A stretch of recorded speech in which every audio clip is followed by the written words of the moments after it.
नमस्कार दोस्तों, कैसे हैं आप? होप सभी अच्छे होंगे। अपना Madhya Pradesh admission and information YouTube channel पर आपका फिर से स्वागत है। आज के इस वीडियो में फिर से हम एक और बहुत ही महत्वपूर्ण टॉपिक पर बात करने वाले हैं जो कि ईडब्ल्यूएस सीट से जुड़ा हुआ है। तो आज के इस वीडियो में हम बात करेंगे एमपीडीटी काउंसलिंग में बीटेक कोर्स के लिए ईडब्ल्यूएस सीट कैसे मिलती है, कैसे अलॉट होती है, क्या फंडा है, क्या सिस्टम है, कंप्लीट जानकारी दूंगा। इसके अलावा बहुत सारे पेरेंट्स का, बहुत सारे बच्चों का एक क्वेश्चन था, एक डाउट था कि जो ईडब्ल्यूएस की जो सीट होती है उसकी जो रैंक है वो बहुत ज़्यादा रैंक पे क्यों उठती है नॉर्मल सीट के कंपैरिजन में। ये भी डाउट क्लियर करने वाला हूँ। इसके अलावा कितनी परसेंट टोटल सीट्स होती हैं ईडब्ल्यूएस कैटेगरी के अंदर, कैसे अप्लाई कर सकते हैं, ऐसी तमाम चीज़ें आज हम समझेंगे। तो वीडियो को आप बिना स्किप किए एंड तक देखिएगा। और साथ ही साथ आपसे एक रिक्वेस्ट करूँगा, अगर आप ओबीसी एससी एसटी कैटेगरी के स्टूडेंट्स हैं तो आप लोग जो है ये वीडियो ना देखें, क्योंकि जनरल कैटेगरी वाले बच्चे ही ईडब्ल्यूएस सीट के लिए एप्लीकेबल होते हैं और इसके लिए जो है सर्टिफिकेट बनता है।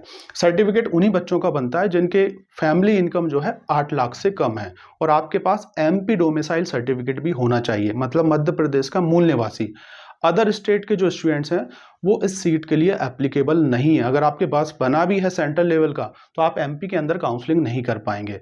और साथ ही साथ कुछ ऐसे बच्चे भी हैं जो मध्य प्रदेश के एमपी डोमिसाइल स्टूडेंट्स हैं, जेडबलई मेंस के टाइम जो है ईडब्ल्यूएस सर्टिफिकेट नहीं बना था, एप्लीकेबल नहीं किया, मतलब यस नहीं किया था वहाँ पे, और अब बन गया है या बनने वाला है, तो आप एमपीडीटी काउंसलिंग में उसका बेनिफिट ले पाएंगे। ये चीज़ मैं आपको कहना चाहूँगा। तो अगर आपका बन गया है तो उसको डाल दें और अपलोड कर दीजिएगा। इसमें जो सीट्स आएंगी उस सीट्स में आप एलिजिबल हो जाएंगे उस सीट्स को लेने के लिए। तो समझते हैं पूरा डिटेल में। और प्लीज़ मैं आपसे रिक्वेस्ट करूंगा, वीडियो को बिल्कुल भी मत छोड़िएगा। अगर आपने थोड़ी भी चीज़ छोड़ दी तो डेफिनेटली बहुत सारी चीज़ें आप मिस कर देंगे। और साथ ही साथ अगर आप अभी तक इस यूट्यूब चैनल से नहीं जुड़े हैं तो ज़रूर जुड़ जाएं, क्योंकि ऐसे ही बहुत सारे वीडियो, बहुत सारी इन्फॉर्मेशन और साथ ही साथ एमपीडीटी काउंसलिंग के रिगार्डिंग रेगुलर अपडेट, जैसे कि आपकी मेरिट लिस्ट आ जाएगी, फिर अलॉटमेंट आएगा, रिपोर्टिंग कैसे करना है, सेकंड राउंड में किस कॉलेज में कितनी सीटें खाली हैं, सीएलसी राउंड के रिगार्डिंग इन्फॉर्मेशन, और काउंसलिंग के बाद भी मैं आपको 4 साल फुल सपोर्ट करने वाला हूं। तो प्लीज़ लाइक करें, सपोर्ट करें, सब्सक्राइब करें। मेरा नाम प्रोफेसर अतुल धाकड़ है। मैं खुद मध्य प्रदेश के इंदौर शहर में प्रोफेसर हूं। लगातार 14 साल से टीचिंग कर रहा हूं। 8-10 साल से बच्चों को काउंसलिंग की इन्फॉर्मेशन, काउंसलिंग का सपोर्ट प्रोवाइड करा रहा हूं। मैंने भी बीटेक कर रखा है, एमटेक ऑनर्स के साथ है, पीएचडी रनिंग में है जो कि ऑलमोस्ट कंप्लीट होने वाला है। तो इस ट्रस्ट के साथ आप मेरे साथ जुड़ सकते हैं। ये हमारा कॉन्टैक्ट नंबर है और इस यूट्यूब चैनल का स्लोगन ही है, नो बकवास सिर्फ काम की बात। 500 प्लस वीडियो मैंने ऑलरेडी अपलोड कर रखे हैं। हर एक टॉपिक पर, हर एक डाउट पर मैंने वीडियो बनाया है। तो प्लीज़, मैं जितनी मेहनत करके आप लोगों के लिए वीडियो बना रहा हूँ उतनी शिद्दत के साथ आपको जो है मुझे सपोर्ट करना चाहिए, सब्सक्राइब करना चाहिए। तो समझते हैं। तो जैसे कि मैंने बताया, सबसे पहले ईडब्ल्यूएस जो सर्टिफिकेट आपका बनता है, आपकी अगर फैमिली इनकम 8 लाख के नीचे है तो आप जो है इस सर्टिफिकेट को बनवा सकते हैं। और एमपीडीटी काउंसलिंग में पार्टिसिपेट करने के लिए एमपी डोमिसाइल होना चाहिए, मध्य प्रदेश का जो मूल निवासी सर्टिफिकेट है वो भी होना चाहिए, तब आप जो है इस कैटेगरी का बेनिफिट ले पाएंगे। तो सबसे पहला पॉइंट हम डिस्कस करेंगे, कितने परसेंट सीट जो है ईडब्ल्यूएस कैटेगरी से होती है। तो इसमें ओनली 10% सीटें होती हैं हर एक ब्रांच के अंदर। जैसे कि अगर एक एग्जांपल की मदद से मैं आपको बताऊं, एसजीएसआईटीएस कॉलेज में सीएससी की अगर जैसे 100 सीटें हैं, एक एग्जांपल लेके मैं बता रहा हूं, तो 100 में जो है 10 सीटें जो है आपकी सीएस ब्रांच की आएंगी। तो ऐसे जो है हर एक ब्रांच के अंदर जो है आपको सीट देखने को मिलती है। तो 10% सीटें होती हैं। इसके अलावा अगर हम बात करें कौन कौन जो है इस पर अप्लाई कर सकता है, जो जनरल कैटेगरी का स्टूडेंट्स है, जिसके पास ईडब्ल्यूएस सर्टिफिकेट है और जिसके पास एमपी डोमिसाइल सर्टिफिकेट है, तो आप जो है वहाँ पर एमपीडीटी के जो फॉर्म फिल करोगे, रजिस्ट्रेशन जब करोगे, तो वहाँ पे ऑप्शन होता है, ऑप्शन में आप यस कर दीजिएगा। वो आपसे सर्टिफिकेट नंबर मांगेगा और हो सकता है कि आपसे सर्टिफिकेट अपलोड करने का भी बोले, तो ये आपको लगाना पड़ेगा। इसके अलावा अगर हम बात करें, ईडब्ल्यूएस कैटेगरी का जो कट ऑफ होता है नॉर्मल कैटेगरी के कट ऑफ से ज़्यादा क्यों चला जाता है, सबसे पहले इस चीज़ को आप समझें। कोई भी जो है आपको इस चीज़ की इंफॉर्मेशन नहीं देगा, आप सर्च कर लीजिएगा। तो होता क्या है, जैसे कि जब आप एमपीडीटी में चॉइस फिलिंग करते हैं, जब हम चॉइस फिलिंग करते हैं तो वहाँ पर जो है ईडब्ल्यूएस का ऑप्शन अलग से नहीं आता है। जैसे जब आप चॉइस फिलिंग करेंगे तो अगर आपने जैसे टीएफडब्ल्यू का ऑप्शन सिलेक्ट कर रखा है, या आपने नॉर्मल सीट, आपको दोनों सीट देखेंगी, टीएफडब्ल्यू से सीट देखेंगी और नॉर्मल सीट देखेंगी। ईडब्ल्यूएस का अलग से कोई ऑप्शन नहीं आता है ना। तो इसमें है क्या इसका मतलब? इसका मतलब ये है कि जैसे अगर एसजीएसआईटीएस कॉलेज में 100 सीटें हैं और 10 सीटें जो है ईडब्ल्यूएस से हैं, तो इसमें सबसे पहले क्या होगा, जिन बच्चों ने ईडब्ल्यूएस सर्टिफिकेट लगा रखा है तो सबसे पहली सीट जो है ईडब्ल्यूएस की उठेगी, मतलब सबसे पहली सीट जो है ईडब्ल्यूएस की अलॉट की जाएगी और उसके बाद फिर नॉर्मल सीट दी जाएगी।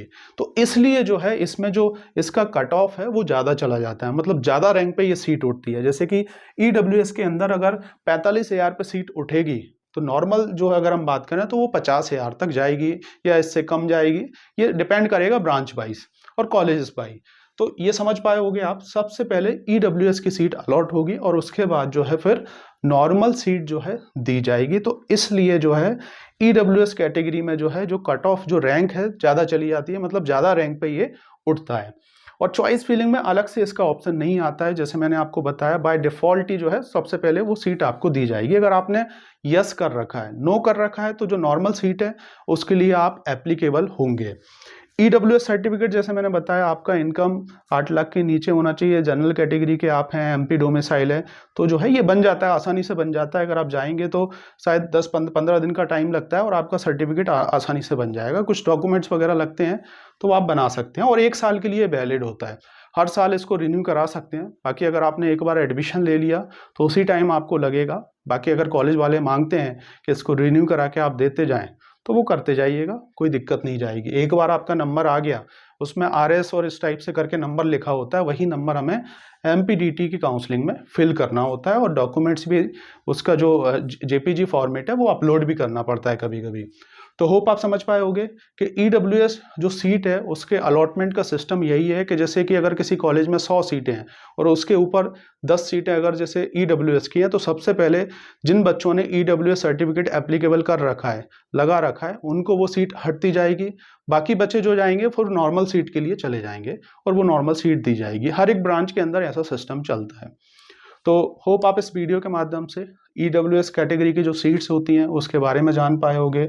और प्लीज़ अगर आपको ये वीडियो अच्छा लगा हो तो इसको लाइक और इस यूट्यूब चैनल को सब्सक्राइब कीजिएगा। आगे भी मैं आपको ऐसे ही छोटे छोटे बहुत सारे वीडियो, बहुत सारी इन्फॉर्मेशन देता रहूँगा, काउंसलिंग के लिए सपोर्ट करता रहूँगा। देखिए हम लोग खुद काउंसलिंग करते हैं तो डेफिनेटली हमारा टाइम लगता है, प्रॉपर तरीके से एनालिसिस करते हैं। जब आप हमें फ़ोन करेंगे, जहाँ भी आप फंसते हैं हम आपको रिप्लाई देते हैं। बहुत सारे ऐसे बच्चे हैं जिनसे हम कनेक्ट में हैं, बहुत सारे पेरेंट्स जो है, मतलब आप मान के चलें 75 परसेंटाइल से लेकर 98 परसेंटाइल वाले बच्चे भी हमसे काउंसलिंग करा रहे हैं, उनकी चॉइस फिलिंग करके दे रहे हैं।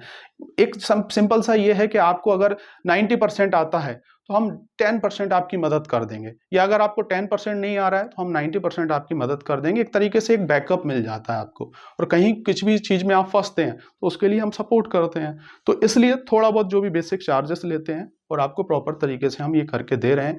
अब आपकी इच्छा है, आप काउंसलिंग कराना चाहें, नहीं कराना चाहें, उसके बावजूद भी आप व्हाट्सएप पे मैसेज कर दीजिएगा। कुछ आपको इन्फॉर्मेशन जानना है वो हम आपके साथ शेयर कर देंगे, आपके डाउट क्लियर कर देंगे। तो thank you for watching this video. मिलते हैं नेक्स्ट वीडियो में कुछ और इन्फॉर्मेटिव वीडियो के साथ जो कि होने वाला है आपके लिए हेल्पफुल।